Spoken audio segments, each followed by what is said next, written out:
Bien, hermanos, ya hemos visto en el Antiguo Testamento tres cosas importantes. Dios es uno, Dios es único, Dios es espíritu. Dios se manifestó muchas veces y de muchas maneras. Y la cuarta parte que está en el librito del Misterio de la Piedad es las promesas de Dios de manifestarse en carne, que están en el Antiguo Testamento, o también podemos llamarlo el Hijo en el Antiguo Testamento. Puede llamarlo las promesas de Dios de manifestarse en carne o el Hijo en el Antiguo Testamento. Eso es lo que vamos a ver esta noche. Entonces, los de la pantalla listos con la primera promesa, Génesis 3:15. Las promesas, o sea, el Hijo en el Antiguo Testamento era una promesa y una profecía. Porque como hemos visto, Dios estaba solo, Dios es único, no había un Hijo en la eternidad, sino que el Hijo era una promesa y una profecía. Era, porque ya no es. Ahora es historia. Hace 2000 años es historia. La profecía es historia anticipada. Lo que fue profecía, hoy es historia. Gloria a Dios. Génesis 3:15, ahí está la primera promesa. Pondré enemistad entre ti y la mujer, y entre tu simiente y la simiente de ella. Ella te herirá en la cabeza y tú le herirás en el calcañar. Esa es la primera promesa de salvación. Y note que todo está en futuro. La simiente de la mujer herirá, futuro, la cabeza de la serpiente. Cuando Adán escuchó esa promesa, le nació la fe y le nació la esperanza, y por eso le cambió el nombre a su mujer por Eva. Ella no se llamaba Eva, ella se llamaba varona. Cuando Dios la hizo y se la trajo a Adán, y Adán vio semejante hermosura, dijo: esta se llamará varona porque del varón fue tomada. Esta es carne de mi carne y hueso de mi hueso. Entonces Adán llamó a su mujer varona, y Adán fue el que le puso nombre a todas las criaturas, porque así lo dispuso el Señor.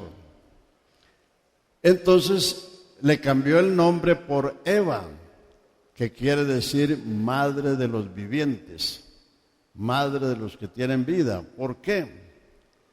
Porque Dios había sacado a Adán del paraíso y le había dicho: por cuanto esto hiciste obedeciendo a la voz de tu mujer. A las mujeres hay que oírlas, pero no hay que hacer todo lo que ellas dicen, para que no le pase lo de Adán, porque él no fue el único que le pasó, a muchos le ha pasado. Entonces, por cuanto esto hiciste obedeciendo a la voz de tu mujer, maldita será la tierra por causa tuya, cardos y espinas te producirá, y con dolor y con sudor le sacarás el pan a la tierra hasta que vuelvas a ella, porque de ella fuiste tomada, polvo eres y en polvo te convertirás. Adán no tenía ninguna perspectiva de vida. Adán no era inmortal. La inmortalidad del hombre es filosofía griega, no es cristianismo. Solo Dios tiene inmortalidad, solo Él imparte la inmortalidad. Recuerden las palabras del Señor en Juan 5, 24 y 25. De cierto digo, el que oye mi palabra y cree al que me envió, tiene vida eterna. No vendrá a condenación, mas ha pasado de muerte a vida. De cierto digo, la hora viene y ahora es cuando los muertos oirán la voz del Hijo de Dios y los que oyeren vivirán.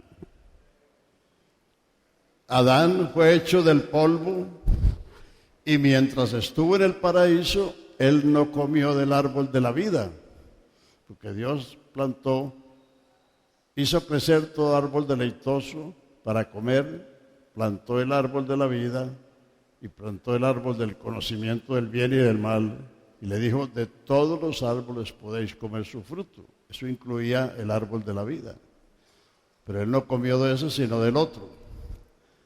Entonces, y el texto que aprendimos ayer, Génesis 3:22, lo confirma. Ahora el hombre es como uno de nosotros, sabiendo el bien y el mal, a fin de que no alargue su mano y tome también del árbol de la vida y viva para siempre. Lo echó del paraíso y puso unos querubines para custodiar el huerto. La filosofía griega enseña que el hombre es un alma que está preso en un cuerpo y que cuando se muere se libera. De ahí nació la doctrina de la transmigración de las almas, que las almas transmigran. Y de ahí nació la doctrina de la reencarnación, que cree el hinduismo y muchas otras religiones orientales, que cuando el hombre se muere, entonces su espíritu reencarna en un ser superior si se portó bien o en un ser inferior si se portó mal. Eso es filosofía griega, eso no es cristianismo. Entonces de ahí nacieron esas doctrinas. El hombre es mortal, el alma que pecare, esa morirá. La inmortalidad, la vida eterna es Jesucristo. El que recibe a Jesucristo tiene la vida eterna, pero el que no recibe a Jesucristo lo que tiene es una existencia. Lo dice Moisés en el Salmo 90. Nuestra edad son 70 años y los más robustos 80. Con todo su trajinar es molestia y trabajo y pronto pasamos y volamos. Lo que el hombre tiene es una existencia. La vida es Jesús. Ponga allá Primera de Juan, capítulo 1, los primeros versículos, para que se dé cuenta que la vida eterna estaba con el Padre y nos apareció. Lo que era desde el principio, lo que hemos oído, lo que hemos visto con nuestros ojos, lo que hemos contemplado y palparon nuestras manos tocante al verbo de vida, o sea, al Hijo. Porque la vida fue manifestada y la hemos visto, y testificamos y os anunciamos la vida eterna, la cual estaba con el Padre y nos apareció o se nos manifestó. La vida eterna estaba en el Padre y vino al mundo en una vestidura humana. Entonces el hombre no es inmortal, eso es romanismo, y el romanismo es filosofía griega, no cristianismo. Entonces, de ahí viene es importante mencionar esto, porque el hinduismo se ha entrado en Occidente a través del yoga. Yoga es yugo. No hay yoga sin hinduismo, ni hinduismo sin yoga. A través de la comida, a través del incienso y a través de la incineración. Todo eso es hinduismo. Por ahí me enteré que un pastor en Medellín se le murió la esposa y la incineró, porque es más barato. O sea que ahí le demostró lo poquito que la amaba. Porque para los hinduistas, para todos los orientales, para ellos el cuerpo no tiene ningún valor, porque según ellos el alma transmigró y reencarnó en otro ser. Entonces, por lo tanto, lo natural es deshacerse del cuerpo. Pero si usted toma en cuenta que el libro de Génesis son 50 capítulos, y en esos 50 capítulos hay 2500 años de historia, y en esos 50 capítulos hay un solo capítulo completamente dedicado al cementerio, el capítulo 23 de Génesis. Cuando se le murió la esposa a Abraham, él fue al príncipe de la tierra y le dijo que le vendiera la cueva de Macpela para enterrar su muerta. Y el príncipe le dijo: ¿qué es eso entre tú y mí? Toma la cueva y entierra tu muerta. Dijo: no, señor, por tu justo precio me la venderás. Y se la compró por 400 siclos de plata.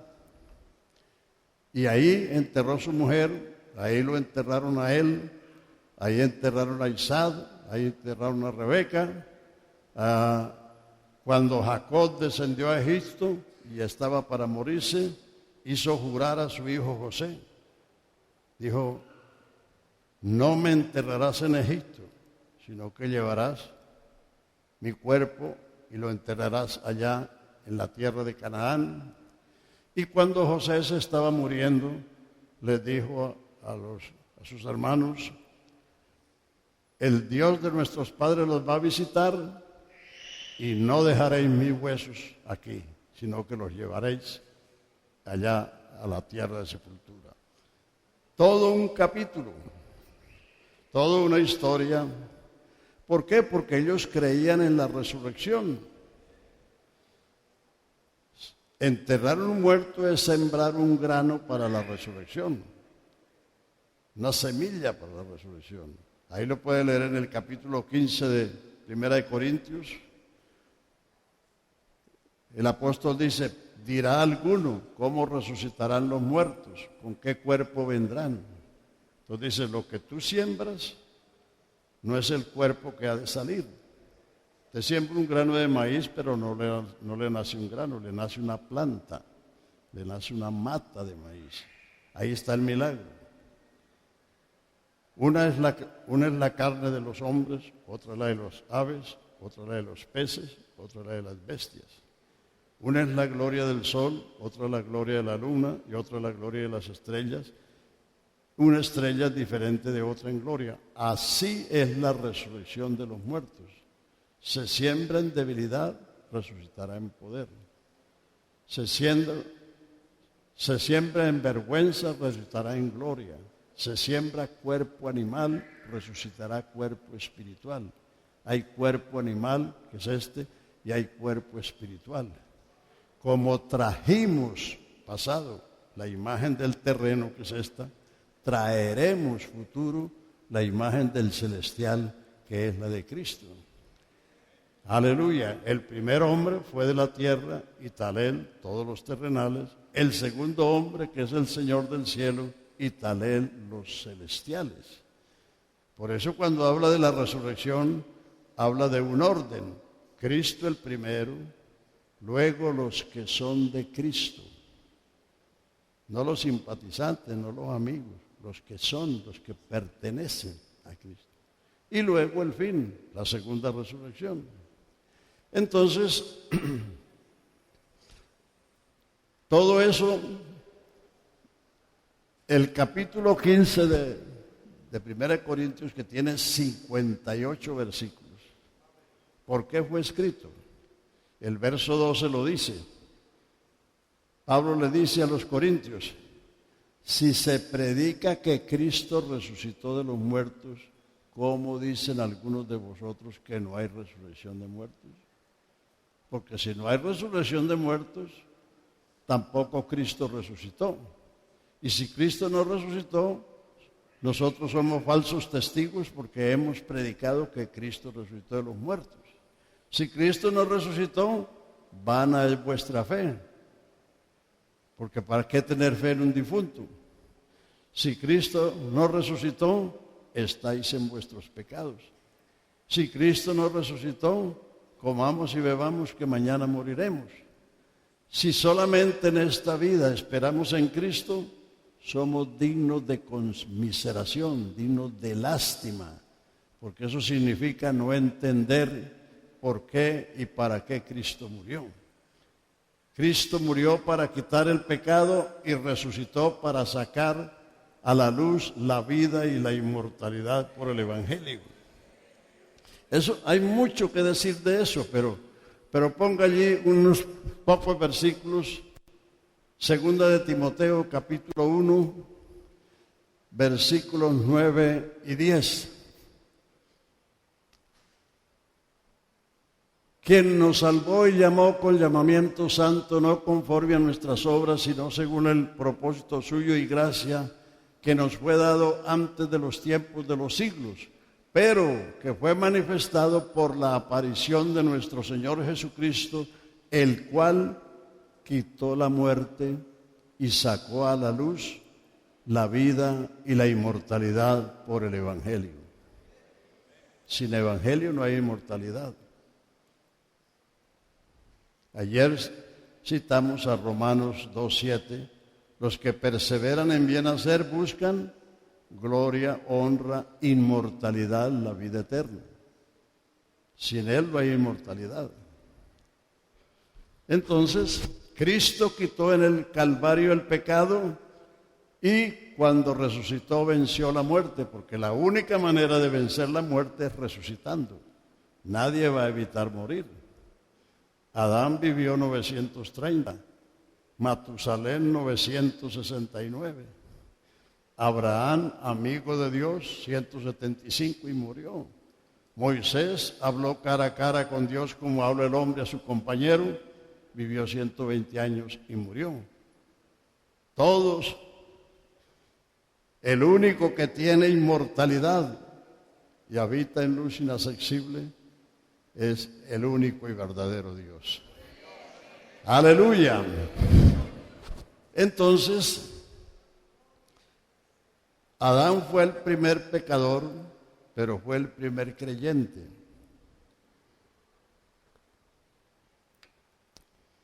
Porque cuando uno cree, actúa.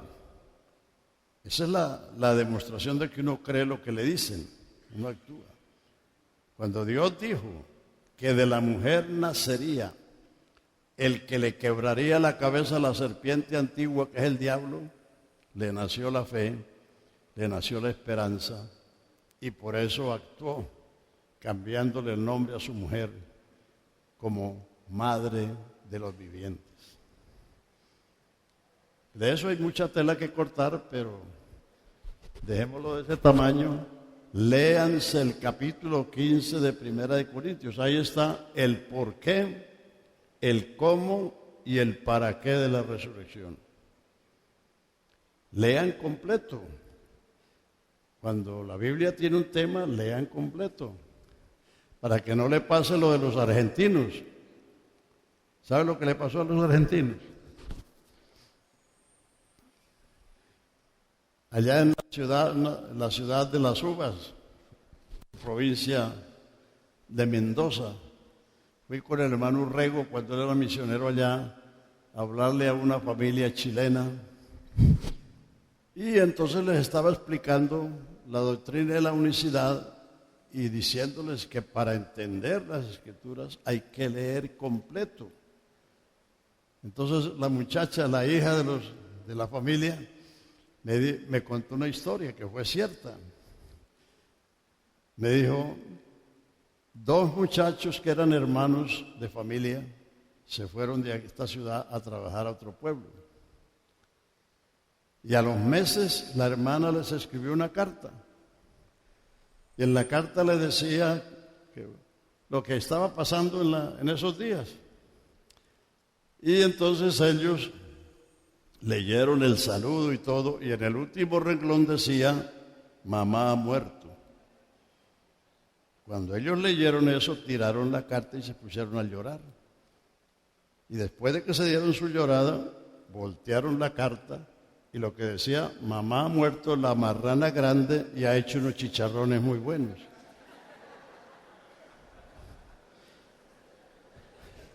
O sea que lloraron por la marrana como por la mamá por no leer completo. Así que lea completo. Hoy hay un mundo de predicadores que cogen un versículo y hacen una montaña de predicación, pero no están diciendo todo lo que dice la Escritura. Entonces, ahí está la primera promesa. La segunda promesa, Génesis 12:3. Cuando Dios trató con Abraham, le dice, en tu simiente serán benditas todas las naciones de la tierra. Tercera promesa, Génesis 49:10. Cuando Jacob bendijo a sus 12 hijos, cuando llegó a Judá, le dijo, no será quitado el cetro de Judá, ni el legislador de entre sus pies, hasta que venga Silo, y los pueblos se congregarán a él. Silo es el descanso, el reposo. Aquel que dijo, venid a mí, todos los que estáis trabajados y cargados, que yo los haré descansar. No será quitado el cetro de Judá, ni el legislador de entre sus pies, hasta que venga Silo, y a él se congregarán los pueblos. Por eso estamos congregados aquí a él. Él es el motivo de nuestra congregación. Cuarta promesa, Salmo 2:7. Yo publicaré, futuro, el decreto. Mi hijo eres tú, yo te he engendrado hoy. Yo publicaré, futuro. Isaías 7:14. He aquí que una virgen concebirá, futuro, y dará a luz un hijo, y se llamará su nombre Emmanuel, que declarado es Dios con nosotros. Isaías 9:6. Porque un niño nos es nacido, un hijo nos es dado, el principado será sobre su hombro, se llamará, futuro, admirable, consejero, Dios fuerte, Padre eterno, príncipe de paz. Isaías 52:6. Por tanto mi pueblo sabrá mi nombre por esta causa, porque yo mismo que hablo, he aquí, estaré presente, futuro. Miqueas 5:2. Pero tú, Belén, pequeña eres entre las aldeas de Judá, porque de ti me nacerá el que será Señor en Israel, cuyas salidas son desde el principio y desde los días de la eternidad. O sea, el que salió en Belén fue el que le salió a Noé, el que le salió a Abraham, el que le salió a Isaac, el que le salió a Jacob, el que le salió a Moisés, el que le salió a Josué antes de Jericó, el que le salió a Manoah en los trigales, cuyas salidas son desde el principio y desde los días de la eternidad. Aleluya. Entonces, el Hijo en el Antiguo Testamento, o las promesas de Dios manifestarse en carne, todo eso era profecía. Pero eso se cumplió hace 2000 años. Y cuando Dios quiso cumplir esas promesas, mandó a Gabriel, el ángel, a buscarse una virgen en Nazaret de Galilea. Porque para tener un hijo hay que buscar una mujer, y en el cielo no habían mujeres. Pero no se vayan a ofender que tampoco habían hombres. Allá solo estaba el Señor. Entonces por eso el Señor mandó a Gabriel a esa ciudad de Nazaret, a esa aldea. Y el ángel llega y le dice a María, salve muy favorecida, el Señor es contigo, he aquí que concebirás y darás a luz un hijo, y será grande y será llamado Hijo del Altísimo. Le será dado el trono de David su padre. Reinará en la casa de Jacob y de su reino no habrá fin. Entonces ella, que era una señorita y que sabía que para tener un hijo tenía que convivir con un varón, porque el varón es el que tiene la simiente, la mujer es un vaso, un molde donde se forma la simiente. Y ¿cómo será eso? Porque yo no conozco varón. Entonces el ángel le explicó: el Espíritu Santo vendrá sobre ti, te cubrirá con su sombra, por lo cual el santo ser que nacerá de ti será llamado Hijo de Dios. Lo que se llama Hijo de Dios es lo que nació de María, porque Dios no ha nacido. Dios no tiene principio ni fin. Lo que nacerá de ti será llamado Hijo de Dios. Y Gálatas 4:4, venido el cumplimiento del tiempo, Dios envió a su Hijo nacido de mujer. No hay otra manera, hermano. Dios prometió un hijo y para tenerlo se valió de una mujer, porque no hay otra manera de tener hijos. Lo que pasa es que el milagro no fue el nacimiento, como enseña el catolicismo. El catolicismo enseña que así como el sol pasa por un cristal sin romperlo, que así Jesús nació sin romper la matriz de María. Pero ese es un cuento católico. Por eso, a los 40 días de haber nacido Jesús, José y María fueron al templo, está ahí, lo relata Lucas, para ofrecer la ofrenda y presentarlo como está escrito en la ley: todo varón que abriere la matriz sería llamado santo al Señor. En el Antiguo Testamento, el único que se presentaba era el primogénito si era varón.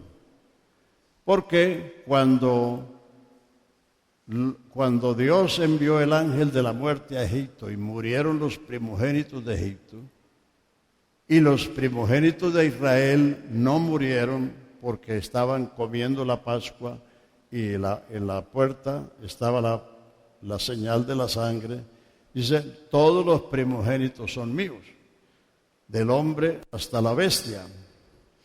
Entonces, José y María cumplieron esa ley. Ahí está en Lucas capítulo 2, donde dice que como se cumplieron los días, él fue circuncidado al 8º día y fue presentado a los 40 días. Porque en Israel la mujer no podía ir al santuario hasta que no cumplía 40 días de su parto, si era varón, y 80 si era mujer. Entonces ellos fueron a los 40 días para cumplir como está escrito. Y allí fue donde Simeón tomó el niño y dijo: ahora, Señor, despide a tu siervo en paz, porque han visto mis ojos tu salvación. Aleluya. Alabanzas a Jesús. Entonces, cuando Dios quiso cumplir las promesas que hizo a lo largo de 4000 años, desde Génesis 3:15 hasta el pesebre hay 4000 años. Y esas promesas las cumplió de esa manera. El milagro no es el nacimiento, porque no es ningún milagro que una mujer embarazada dé a luz. Si está embarazada, ha de dar a luz, y si no, hay que hacerle cesárea. Pero sí es un milagro que una mujer que no ha conocido varón tenga un niño en sus entrañas, porque milagro es la alteración o la suspensión de la ley natural. Eso es lo que es milagro. Algunos confunden las sanidades con los milagros. Sanidad es una cosa y milagro es otra cosa. Sanidad es restaurar la salud que perdió la persona. Milagro es la suspensión o la alteración de la ley natural. Entonces, por eso María dijo, ¿cómo será esto? Porque yo no conozco varón. Entonces, el ángel le explicó, el Espíritu Santo no es otro Dios, porque si así fuera, Jesús tendría dos padres, el Padre y el que lo engendró, el Espíritu Santo. Dios es Espíritu y Dios es Santo. Espíritu es su naturaleza y Santo es uno de sus atributos. Como decir, bueno, aquí tengo una mesita. Esta mesa es de madera buena. Madera es la naturaleza del mueble y buena es la calidad. Dios es Espíritu y Dios es Santo, como es justo, como es bueno, como es fiel, como es misericordioso. Esos son los atributos de Dios, las cualidades de Dios. Aleluya. Entonces, sobre ella vino el Espíritu y el milagro es que una virgen concibió del Espíritu Santo. Ese es el milagro. Eso no tiene explicación, porque un milagro no tiene explicación. Aleluya. Bueno, creo que son las 8 y dijo que el hermano va a recoger la ofrenda, así que no es un break, no es un descanso, es la hora de recoger la ofrenda y vamos a hacerlo con todo el corazón, con todo el gusto. Bien, mis hermanos, hacemos esta pausa y queremos agradecerle a los hermanos, a la iglesia, a todos, su ofrenda voluntaria, su ofrenda de amor, su ofrenda de colaboración con nuestro programa.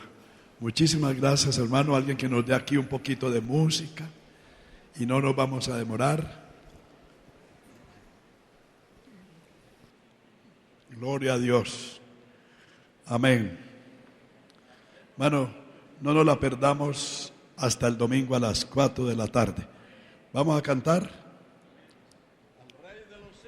Primera de Timoteo 1:17. Apréndanse eso, que esa es una verdadera alabanza. Alabar a Dios no es cantar cualquier cosa, es confesar los atributos de Dios. Cuando tú le dices a tu mujer, estás hermosa, ¿qué pasa? Enseguida se sonríe. Porque ese es un atributo de las mujeres, ser hermosas. Y cuando les dicen que están hermosas, no solo se ríen, se ponen contentas. Entonces, alabar a Dios es decirle los atributos de Él. Al Rey de los siglos, al Rey de los siglos, inmortal, invisible, al único y sabio Dios, sea honor y gloria, sea honor y gloria, sea honor y gloria por los siglos de los siglos. Amén. Al Rey de los siglos, al Rey de los siglos, inmortal, invisible, al único y sabio Dios, sea honor y gloria, sea honor y gloria, sea honor y gloria por los siglos de los siglos. Amén. Gloria a Dios. Gloria a Dios. Aleluya. Vamos a seguir para que no pierdan el hilo. Aleluya. Entonces, el Hijo en el Antiguo Testamento era una promesa y una profecía. Entonces por eso nos dice Pablo, cuando vino el cumplimiento del tiempo, cuando llegó el tiempo de cumplirse eso, Dios se valió de una virgen. Dios envió a su Hijo nacido de mujer. Lo que pasa con la doctrina trinitaria es que cuando la gente lee, el Padre me envió, o Dios envió a su Hijo, se van para el cielo. Y eso no sucedió en el cielo, eso sucedió en la tierra. Porque en el cielo no habían mujeres. Y la única manera de hacer un hijo es con una mujer. ¿O ustedes saben otra manera? Claro que no. Aleluya. Entonces, ahí está el problema de los trinitarios. Segundo problema, Juan 1:1. En el principio era el verbo era con Dios y el verbo era Dios. Este era en el principio con Dios, todas las cosas por Él fueron hechas y sin Él nada de lo que ha sido hecho fue hecho. En Él estaba la vida. La vida es la luz de los hombres. La luz en las tinieblas resplandece y las tinieblas no prevalecieron contra Él. Aquella luz, verso 9, que alumbra a todo hombre, venía al mundo. Verso 9. Si a usted no lo alumbra Jesucristo, estás en tinieblas. Aquella luz que alumbra a todo hombre, venía a este mundo. En el mundo estaba y el mundo por Él fue hecho y el mundo no lo conoció. A los suyos vino y los suyos no le recibieron. Mas a todos los que le recibieron, a los que creen en su nombre, les dio potestad de ser hechos hijos de Dios. Verso 14. Aquel verbo fue hecho carne y habitó entre nosotros. Vimos su gloria, gloria como del unigénito del Padre, lleno de gracia y de verdad. Y de su plenitud tomamos todos, gracia sobre gracia, porque la ley por medio de Moisés fue dada, pero la gracia y la verdad vinieron por Jesucristo. A Dios nadie le vio jamás. El unigénito Hijo que está en el seno del Padre, Él lo ha revelado, Él lo ha dado a conocer.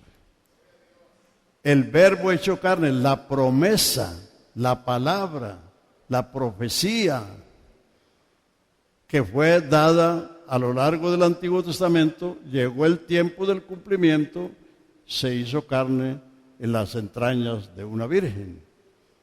Entonces, ese Hijo es la revelación de Dios. Hijo de Dios quiere decir Dios manifestado en carne. A Dios nadie lo vio jamás. El 18, póngalo ahí. A Dios nadie le vio jamás. El unigénito Hijo que está en el seno del Padre, Él es la revelación de ese Dios. Él lo ha revelado, Él lo ha declarado, Él lo ha manifestado. O como vimos antes en Primera de Juan, que Juan, el apóstol Juan en su primera carta dice, lo que era desde el principio, lo que hemos oído, lo que hemos visto con nuestros ojos, porque ellos lo vieron, lo que hemos contemplado y lo que palparon nuestras manos, porque ellos lo tocaron. Tocante al verbo de vida, porque la vida eterna que estaba con el Padre se nos manifestó, nos apareció. Y nosotros os anunciamos esa vida eterna. Aleluya. Y nosotros también os anunciamos para que también vosotros tengáis comunión con nosotros, y nuestra comunión verdadera es con el Padre y con su Hijo Jesucristo. Por eso la Biblia repetidamente dice, el que tiene al Hijo tiene al Padre. No dice al contrario. No dice que el que tiene al Padre tiene al Hijo.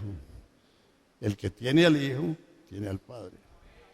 Porque el Hijo es la revelación de Dios. Entonces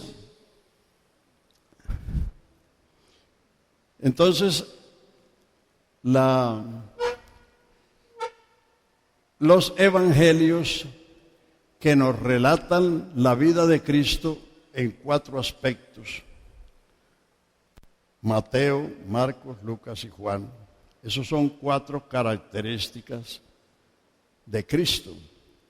Mateo lo presenta como el Mesías Rey, Marcos lo presenta como el siervo de Jehová, Lucas lo presenta como el varón perfecto y Juan lo presenta, como lo hemos visto ahí en el capítulo 1, como el verbo creador, como la vida y como la luz que alumbra a todo hombre, y que ese verbo o esa palabra fue hecho carne y habitó entre nosotros.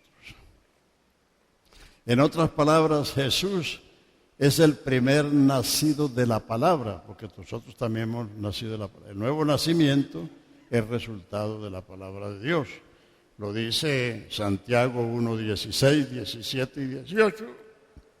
Santiago 1:16, 17 y 18. Amados hermanos míos, no erréis, no nos equivoquemos.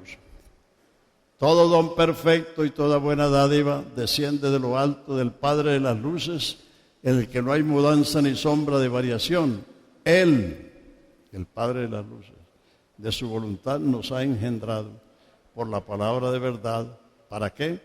Para que seamos primicias de su creación.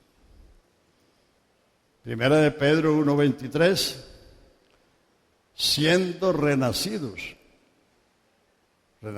nacido segunda vez, o nacido otra vez, no de simiente corruptible. Cuando nacimos de papá y mamá, nacimos de simiente corruptible.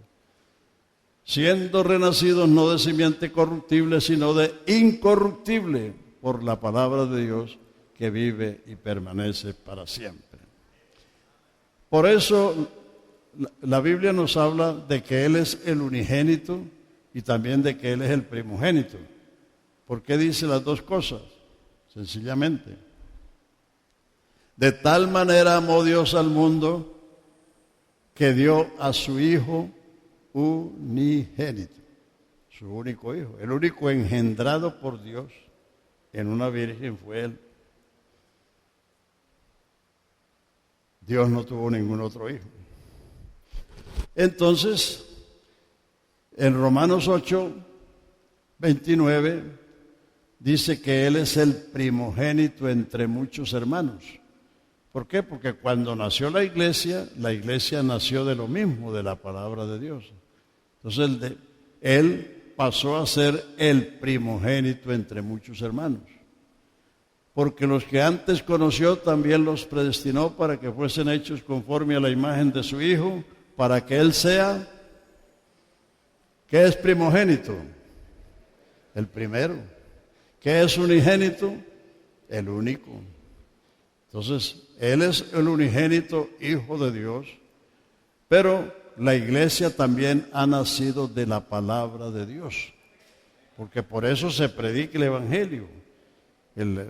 Ustedes habrán leído quizás muchas veces la parábola del sembrador. El sembrador salió a sembrar y el campo es el mundo, la semilla es su palabra y el sembrador es el Hijo del Hombre. Entonces, el Hijo es el unigénito Hijo de Dios, pero una vez que nació la iglesia, Él vino a ser el primogénito entre muchos hermanos. Porque si no se ha nacido de la palabra de Dios, no se es hijo. Por ahí en el Evangelio de Lucas dijo el Señor Jesús, dijo, toda planta que no plantó mi Padre Celestial será desarraigada. El nuevo nacimiento es de la palabra de Dios. La palabra de Dios es la simiente de Dios. Cuando una persona recibe la palabra de Dios, ha sido engendrado. Por eso la Biblia no habla de aceptar la palabra de Dios, ni de aceptar a Cristo, sino de recibir. A todos los que le recibieron, a los que creen en su nombre, le dio potestad de ser hechos hijos de Dios. Hechos 2:41. Así que los que recibieron la palabra de Dios fueron bautizados como 3,000 personas. Cuando Dios envía su palabra y una persona la recibe, ha sido engendrado y comienza una gestación, así como la gestación humana. Esa palabra comienza a operar y cambia los pensamientos y los sentimientos y las acciones de la persona. Y entonces la persona es nueva criatura. Hay un ejemplo muy sencillo. Ninguna mujer sabe el momento en que queda embarazada. ¿O si hay alguna aquí que lo sabe? No, nunca. ¿Cómo sabe o supone la mujer que está embarazada? Porque tiene síntomas. Su organismo tiene reacciones, se le va la menstruación. Entonces la mujer supone que está embarazada y va donde el médico. Y cuando el médico le dice, ciertamente estás embarazada, entonces comienza a esperar un niño. ¿Cómo sabe uno que fue engendrado por la palabra de Dios? Por los síntomas. El que recibe la palabra de Dios, sus pensamientos cambian, sus sentimientos cambian y por eso cambian sus hechos.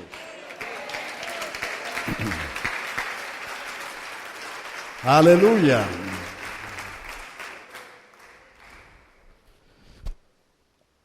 A veces se ha predicado más el bautismo que la conversión.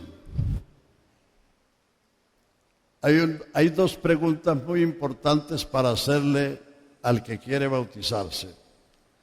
Número uno, ¿por qué quiere bautizarse? Algunos quieren bautizarse porque la mujer los tiene locos. Si no te bautizas te vas para el infierno. O la mamá, o los hermanos. Es decir, entonces la persona viene a bautizarse porque está presionado. No porque entiende el Evangelio.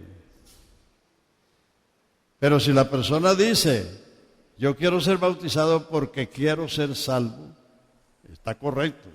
Pero entonces viene la segunda pregunta. ¿Y qué ha hecho el Señor contigo? ¿Qué ha hecho el Señor en ti? Si era un borracho, ya no lo es. Si era un mentiroso, ya no lo es. Si vivía con la mujer ajena, ya la dejó.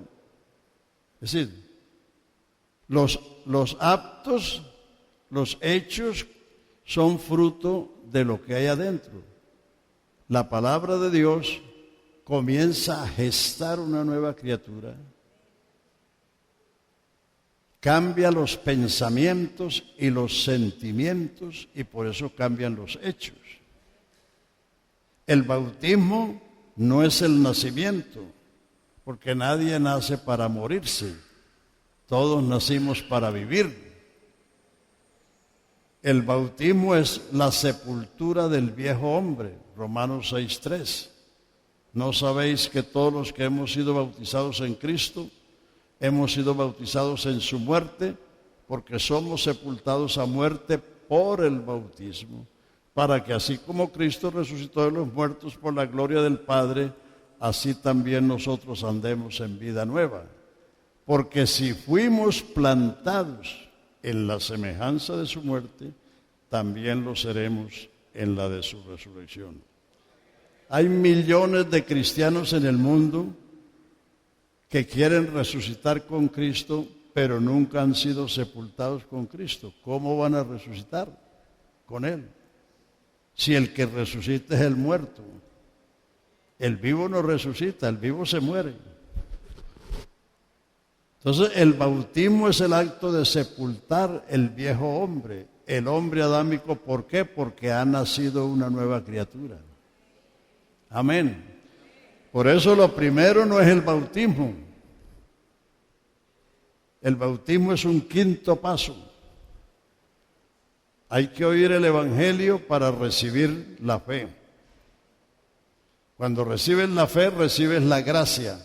Sois salvos por gracia por medio de la fe. Si no tienes la fe, no tienes cómo recibir la gracia. Y la gracia es la que salva, no es la fe. La fe te salvará, Pedro, Es un dicho católico, pero no un versículo de la Biblia. La fe es un medio.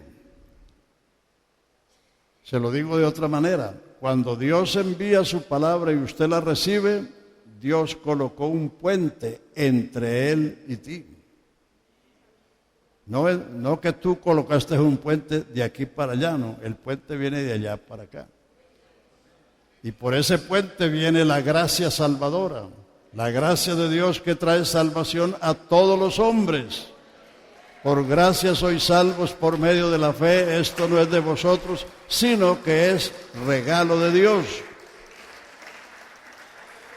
Entonces la fe y la gracia, que son regalos de Dios, son los que capacitan al hombre para arrepentirse. Para arrepentirse y convertirse y bautizarse. Nadie se va a arrepentir si primero Dios no trata con él. Hechos 3, el último versículo. Bueno, aquí hay que dar de todo esto porque lo que el Señor manda, eso hay que decirlo. Hechos 3, el último versículo. A vosotros primeramente Dios os ha enviado a su Hijo para que os bendijese, a fin de que cada uno se convierta de su maldad. El Evangelio es la bendición de Dios. El Evangelio es el mensaje de las inescrutables riquezas de Cristo. Es el poder de Dios para salvar. Es el mensaje de la gloria del Dios bendito.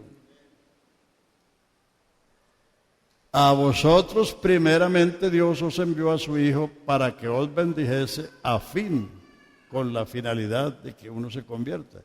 Cuando uno entiende la riqueza del Evangelio, no le cuesta trabajo tirar el pecado, porque es la basura del mundo. O sea que el que está regateando con el pecado es porque no entiende el Evangelio. Sí.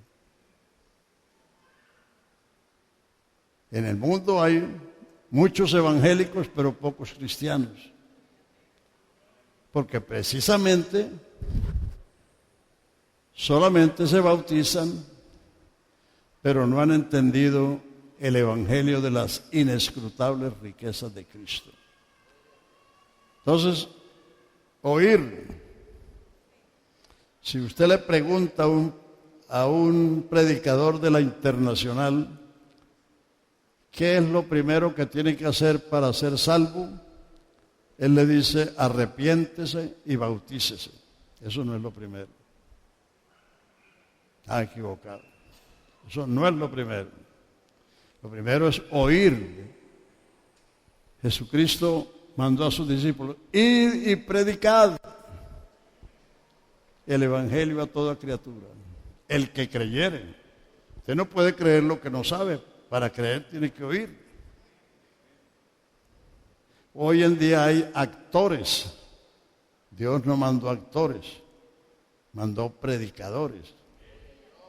Predicar es exponer, presentar, explicar. Lo que yo estoy haciendo, eso es predicar. Entonces, id y predicad el evangelio a toda criatura. El que crea el evangelio y sea bautizado, será salvo. ¿Sí lo han leído? Digan amén, por lo menos. Aleluya.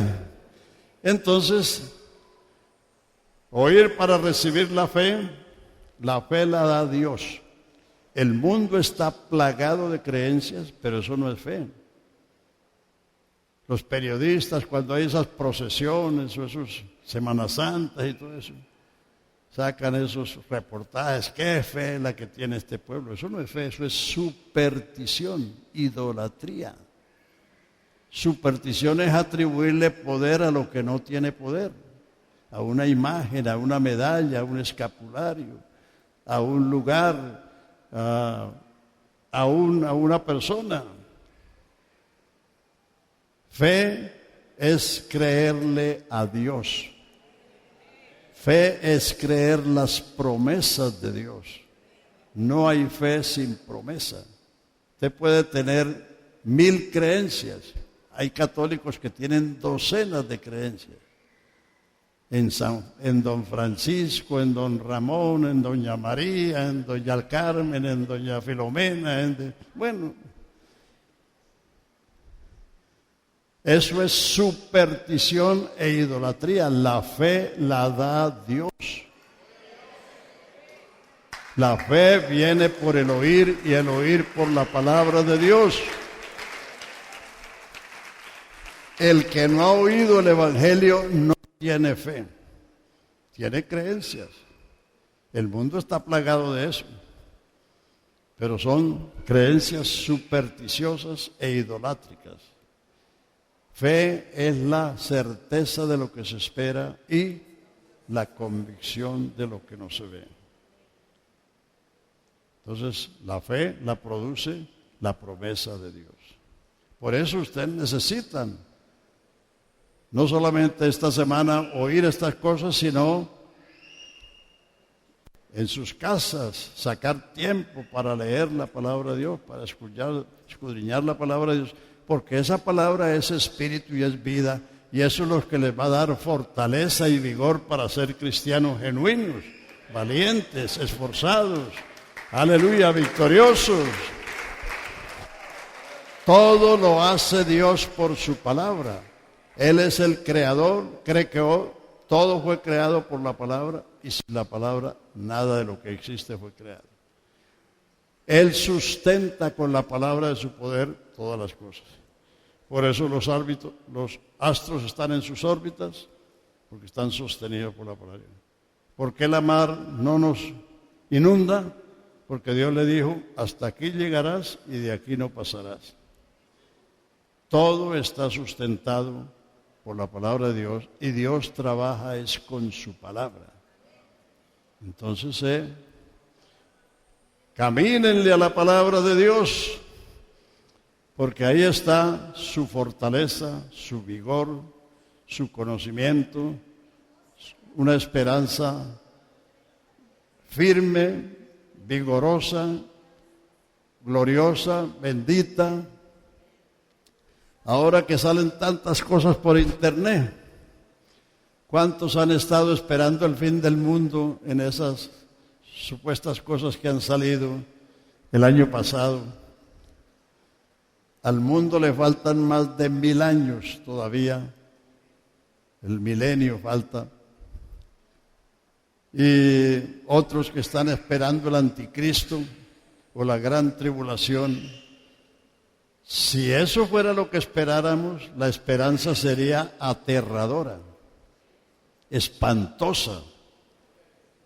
Pero Pablo dice, aguardando la esperanza bendita y bienaventurada de la manifestación gloriosa de nuestro gran Dios y Salvador Jesucristo. Y Pedro dice, primera de Pedro 1:3 dice, bendito sea el Dios y Padre de nuestro Señor Jesucristo, que según su grande misericordia nos hizo renacer para una esperanza viva por la resurrección de Jesucristo de entre los muertos, para una esperanza gloriosa, inmarcesible, incontaminada, reservada en los cielos para vosotros, que sois guardados por el poder de Dios para alcanzar la salvación que está aparejada para ser manifestada en el tiempo postrero. La esperanza cristiana es una esperanza bendita, gloriosa, bienaventurada, inmarcesible, incontaminada, reservada en los cielos para los que son guardados por el poder de Dios mediante la fe. Por eso la fe tiene que estar alimentada, la fe tiene que tener un fundamento, y ese fundamento es la promesa. El hermano Ezequiel me estaba esperando en el aeropuerto, no porque se imaginó que yo iba a venir, sino porque yo le prometí que iba a venir. Nadie se va a imaginar que fulano de tal va a llegar esta noche al aeropuerto y usted se va a recibirlo, si no le ha dicho que viene. No hay fe sin promesa, Si usted quiere que su fe sea fuerte, vigorosa, lea las promesas de Dios. Ahí están las promesas de vida, de salud, de fortaleza, de vigor, del espíritu, de todo. Hay promesas hasta para dormir, pero no para dormirse en el culto. En paz me acostaré y así mismo dormiré, porque solo tú, Jehová, me harás estar confiado. Yo me acosté y dormí porque Jehová me sostuvo. Hay promesa hasta para dormir. O sea que el que tenga insomnio, invoque la promesa y acuéstese a dormir. No se ponga a tomar pastillas, sino invoque la promesa y acuéstese a dormir. Sencillamente. Así de sencillo.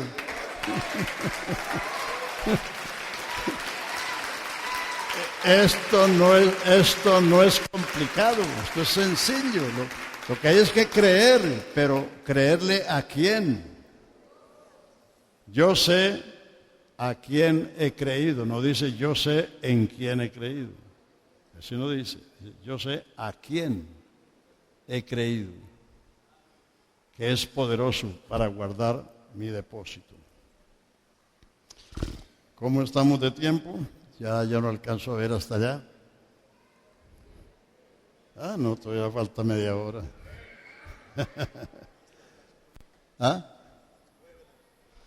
Gloria a Dios. Bueno, entonces tenemos el Hijo en el Antiguo Testamento. Ahora vamos a ver el Hijo en los Evangelios. Como ya dije, hay un solo evangelio, pero hay 4 presentadores del mismo evangelio. Son 4 aspectos. Por eso no hay 5 evangelios, ni hay 3 evangelios. Por ahí hay unos evangelios espurios. El evangelio de Tomás, el evangelio de María, el evangelio de Magdalena. Seguramente ustedes oyeron del Código de Da Vinci, ¿no? Ese es un libro blasfemo. Yo fui a visitar unos paisanos allá en Miami, a hablarles del Evangelio, y me dijeron, ¿y usted no lee otro libro que sea, sino la Biblia? Le dije, no, yo leo también otros libros.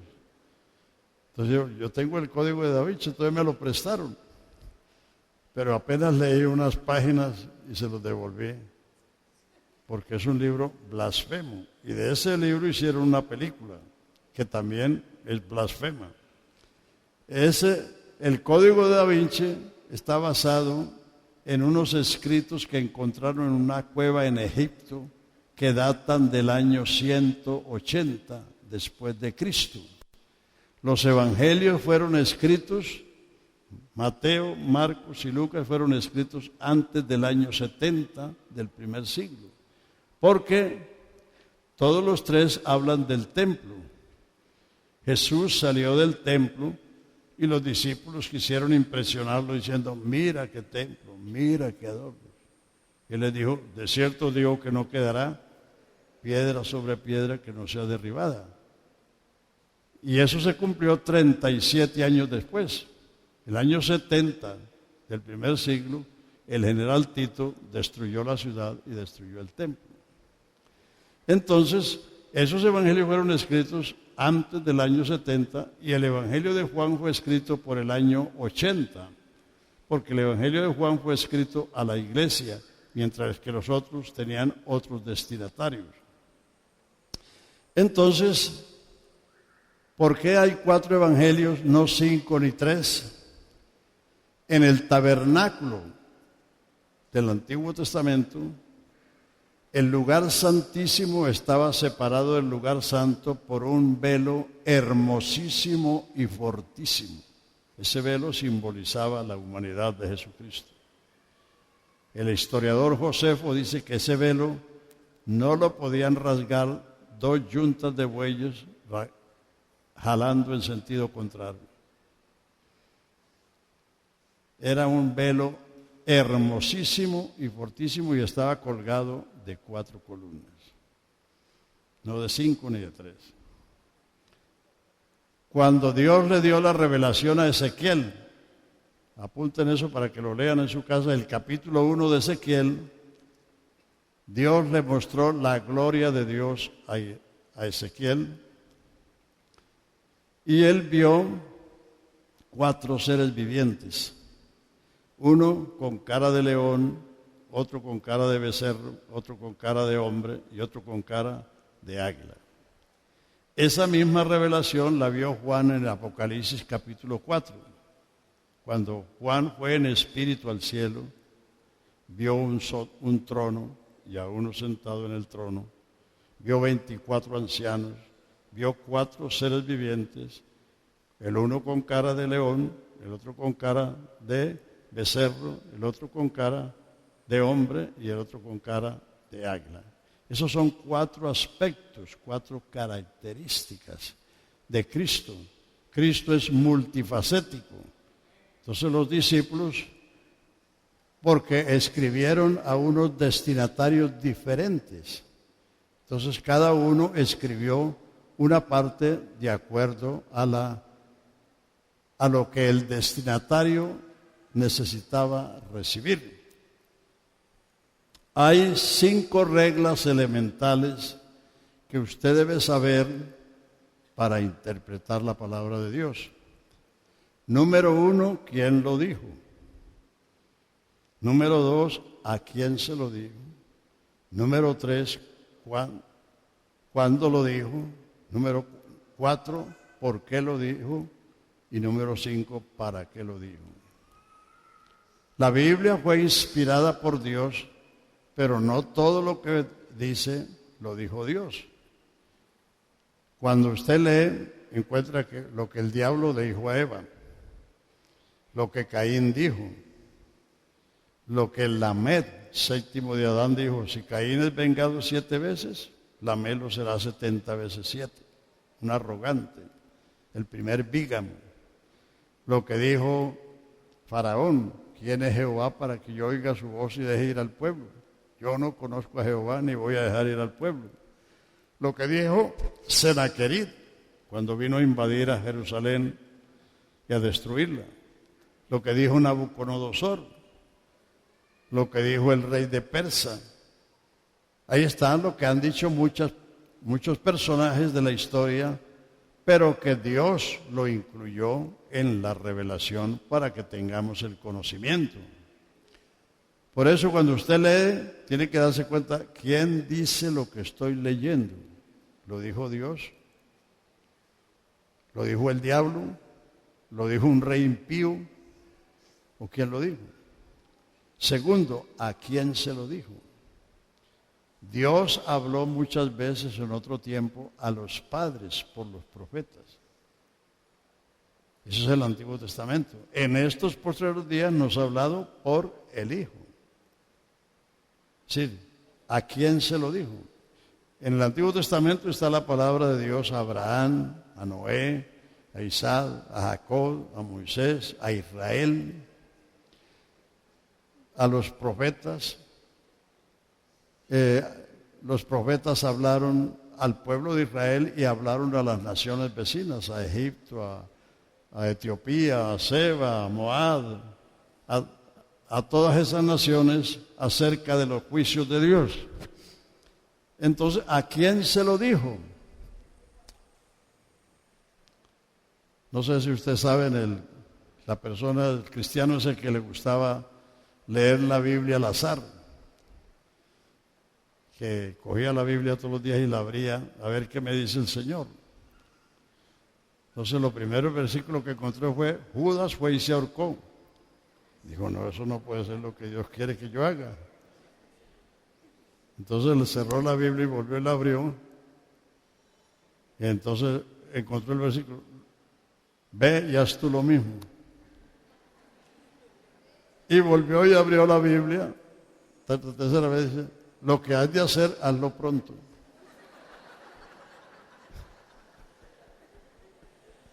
Eso es leer la Biblia al azar. La Biblia no se lee así.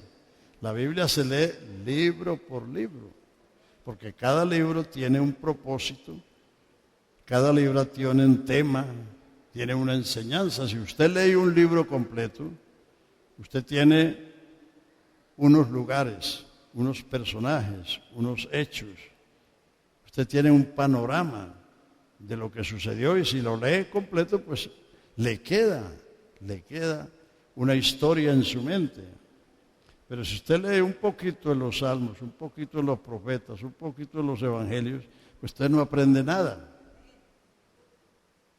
Por eso es que hay mucha gente que dice, a mí no se me queda. No es que no se le quede, es la manera en que usted lee o estudia. ¿Cómo nos enseñaron la historia patria? Comenzando por el pueblito, hasta llegar al país. Y después la historia universal, eso es parte por parte. La Biblia es la historia sagrada. Entonces hay que leerla libro por libro. ¿Quién lo dijo? ¿A quién se lo dijo? ¿Cuándo lo dijo? ¿En qué tiempo lo dijo?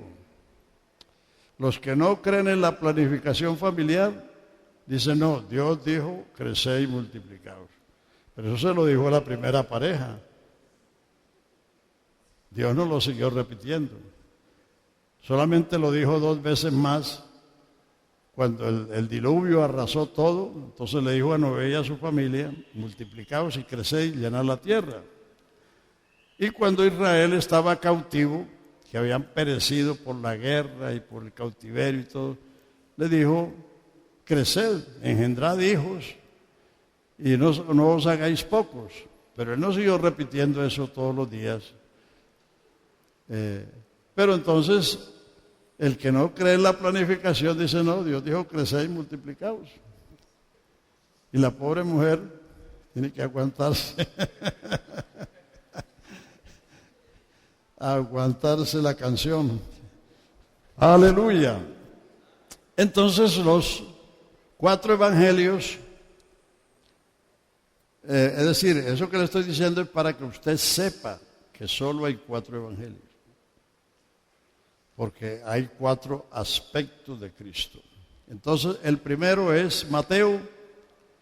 Mateo fue escrito a los judíos, porque el pueblo de Israel rechazó a Cristo como Mesías. Lo condenaron como un blasfemo, como un farsante, como un engañador. Entonces, Mateo, al presentar a Cristo, comienza por la genealogía, porque Israel estaba esperando al hijo de Abraham, al hijo de David, al Mesías. Mateo es esa primera figura que es el león es el rey de la selva, y Jesucristo es el rey de Israel, el rey Mesías. Entonces él comienza demostrando que él era el prometido por la genealogía, parte de Abraham.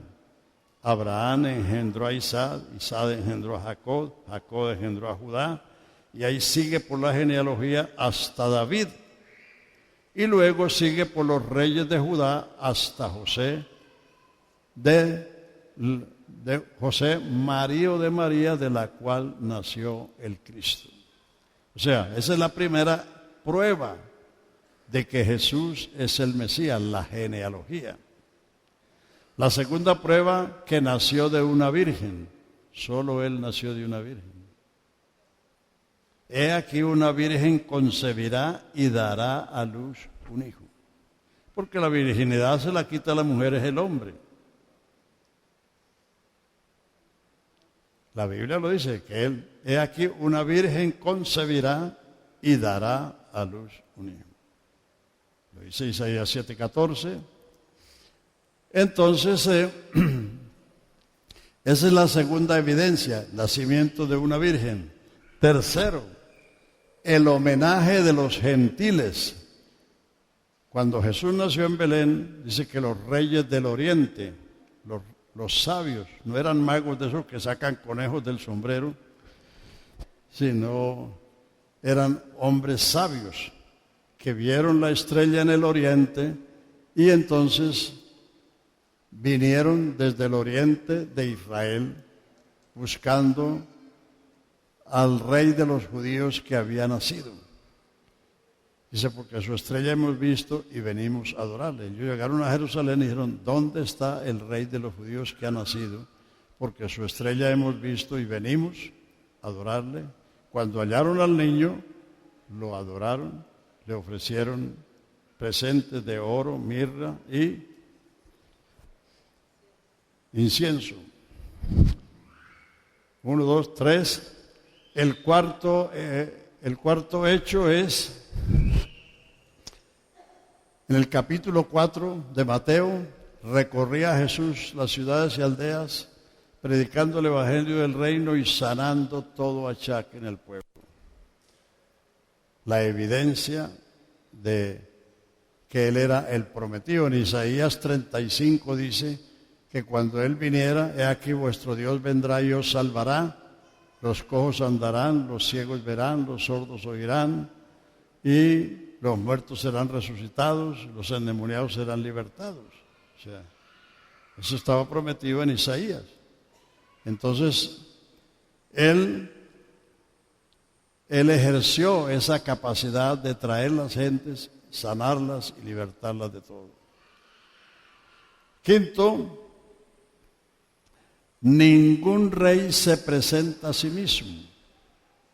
Siempre tiene un heraldo, un precursor que lo presenta. Y Juan el Bautista fue su precursor, su heraldo. Juan comenzó a predicar antes, diciendo, arrepentidos porque el reino de Dios se ha acercado, porque tras mí viene el que era primero que yo, a quien no soy digno de desatar la correa de sus sandalias. Él os bautizará con el Espíritu Santo y fuego. ¿Tenemos cuántas? 5. ¿Las están contando o no? ¿O están ya cansaditos? A ver, ¿cuánto falta? ¿Cuántos minutos faltan? No, faltan 15.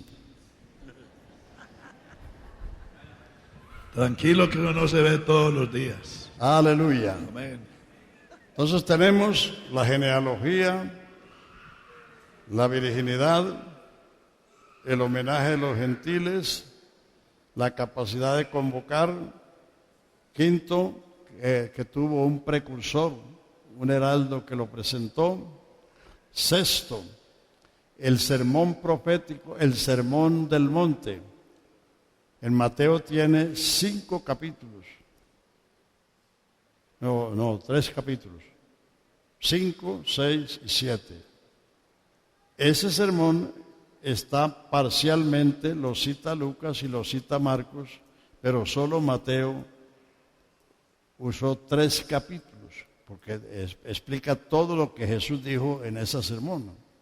Él se sentó en un monte, porque ellos esperaban al Mesías como el segundo Moisés. Así como Moisés subió al monte para recibir la ley, Jesús se sentó en un monte y les enseñaba. Esa es la plataforma de su reino. Así como cuando un presidente se posesiona del cargo, entonces plantea su sistema de gobierno, su plataforma de gobierno. Entonces Jesús lo hizo en ese sermón de 3 capítulos, 5, 6 y 7, y comenzó diciendo quiénes son los súbditos. Los súbditos de su reino están en las 9 bienaventuranzas. Bienaventurados los pobres en espíritu, no de espíritu, no los caídos de la cama. En espíritu, porque de ellos es el reino de los cielos. Bienaventurados los mansos, porque ellos heredarán la tierra. Bienaventurados los pacificadores, porque serán llamados hijos de Dios. Bienaventurados los de limpio corazón, porque ellos verán a Dios. Esas nuevas bienaventuranzas, Jesús está diciendo cuáles son los súbditos de su reino. Séptima, capítulos 8 y 9, hay una serie de milagros. Sanó la suegra de Pedro, limpió al leproso, resucitó a un muerto, sanó un ciego, hizo una serie de milagros, calmó la tempestad, que cubren que Él ejerció su poder sobre toda la creación. Esas son sus credenciales. Estaba prometido que cuando Él viniere, he aquí que vuestro Dios vendrá y os salvará. Isaías 35, sí. Entonces los ojos de los ciegos serán abiertos, los oídos de los sordos oirán. Entonces, con esos dos capítulos, 8 y 9, Jesús está demostrando sus credenciales como el Mesías, Rey de Israel. Capítulo 10, 7, capítulo 10, la 8. Llamó a los discípulos y les dio autoridad sobre las fuerzas del mal y las enfermedades. El que da autoridad porque la tiene. El que no tiene autoridad no puede delegar. O sea que esos 8 hechos demuestran que Él es el Mesías, Rey de Israel. Faltan 2. 9. Mateo es el evangelio que tiene más enseñanzas, parábolas. En el capítulo 13 nomás hay 7 parábolas en un solo capítulo. Mientras que en Marcos solamente hay 4 parábolas en todo el evangelio. Pero Mateo tiene todas las parábolas, porque un rey viene para decir lo que él es y lo que es su reino. Entonces, por eso Mateo es el que más abunda en todo eso, porque está presentando al Mesías como el Rey de Israel. Y 10, Mateo 25, 31. Dice, cuando el Hijo del Hombre venga en su gloria y se siente en el trono de su gloria, reunirá las gentes como el pastor reúne las ovejas y las aparta de los cabritos. Serán reunidas delante de él todas las naciones y las apartará. Él es el Rey de todas las naciones. Entonces, esas 10 particularidades que están en el Evangelio de Mateo están acreditando a Jesucristo como el Mesías Rey, la simiente de Abraham, el retoño de David, el prometido por todos esos siglos antes. Y entonces Mateo presenta esa característica porque él escribió el Evangelio a los judíos. Y por eso usted encuentra que en cada acontecimiento que Jesús realizaba, el evangelista nota, esto sucedió para que se cumpliese lo que estaba escrito por el profeta. El nacimiento de Jesús fue así, que siendo María su madre desposada con un varón llamado José de la tribu de Judá, entonces se halló haber concebido del Espíritu Santo, y Josué, como era justo y no quiso infamarla, quiso dejarla secretamente. Pero cuando estaba haciendo la maleta para irse, le apareció el ángel y le dijo, no temas, José, hijo de David, porque lo que en ella se ha engendrado del Espíritu Santo es. Dará a luz un hijo, llamará su nombre Jesús, porque él salvará a su pueblo de sus pecados. Esto sucedió para que se cumpliese lo que estaba escrito. Entonces ahí Mateo está presentando los evangelios, no son una biografía, sino una presentación para que usted se encuentre con Jesucristo ahí.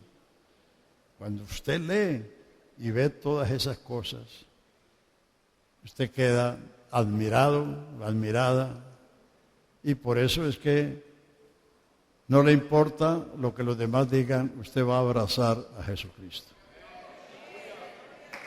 Aleluya.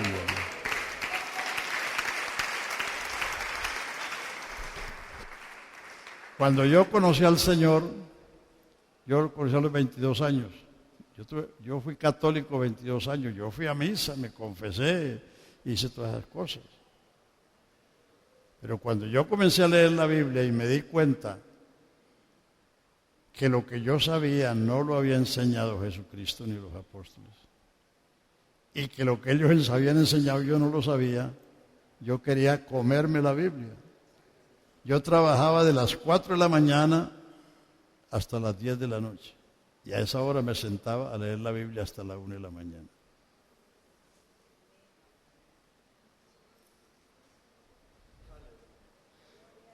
Yo trabajaba en esas tiendas de Barranquilla, que se madruga uno a recibir el pan, la leche, a ir al mercado y todas esas cosas. Porque yo dije, no, pues si todo lo que yo sé no lo dijo el Señor, yo quiero saber lo que el Señor dijo. Aleluya, aleluya. Leer la Biblia es nobleza.